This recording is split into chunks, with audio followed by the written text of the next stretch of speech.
Are you getting that? So now if Jesus was betrayed,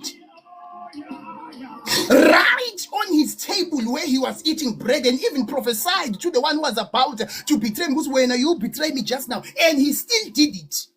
Can I ask you a question? What makes you think that you will not be betrayed?